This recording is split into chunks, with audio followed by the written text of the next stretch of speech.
Now, thousands of jobs have been cut across the economy during the last 48 hours, and tens of thousands more in recent weeks have gone as the grim toll of the crisis becomes ever clearer.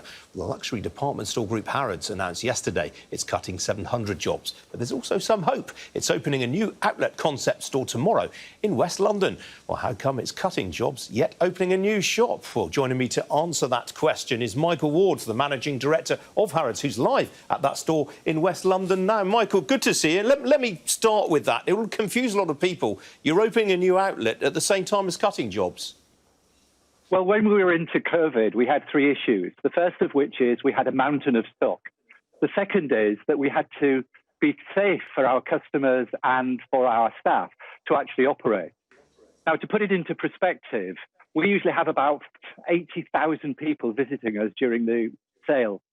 We're currently working on a store average of 4,500. So what would take us 4 weeks to get through will take us months.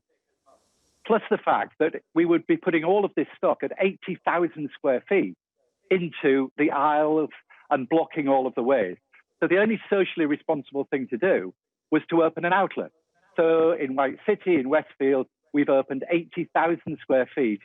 It's the only socially distanced department store in the world, and we've done it in 5 weeks. And how much does it cost you to do that, Michael? It's the cost is really in the safety of our people to make sure that we do it right. So we've actually put to one side what the cost was and said, how can we do this safely? But how can we make Harrods an amazing place where people are shopping for new seasons? Is this going to be a permanent feature of the Harrods empire? No, it's here because of necessity. So we'll exit in 9 months' time, and hopefully we'll never have to do this again. Now, you reopened your flagship store in Knightsbridge on the 15th of June. What's footfall been like? It's been quiet. We're very reliant on the tourist business. We're very reliant on international customers. So we've seen a significant reduction in our footfall. I have to say, we think that this will take us some time to get through. And we consider that 2021 is probably going to be below 2019 again. So we've got a long-term build out of this issue. How damaging for your business has been the government's quarantine period? Well, a large proportion of our business is quarantined. So we've got all of our customers who are desperate to come back to London. And London was #1 of tourist destinations.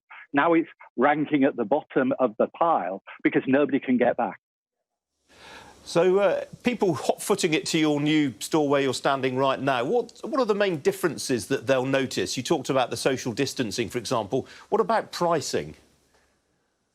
Well, everything is effectively at sale prices. So we've taken the sale that would have been in Knightsbridge and transplanted it to Westfield. So all the fabulous brands that you would have seen in Knightsbridge, whether it be Chloe, Stella McCartney, Loewe, are all sitting in Westfield waiting to be bought. And what about your online sales during this period, Michael? How have you fared there? Online's been really good, but again, we've been hampered by how do we socially distance within a warehouse? So all of our systems were set up to have people sat side by side. We had to reinvent all of that.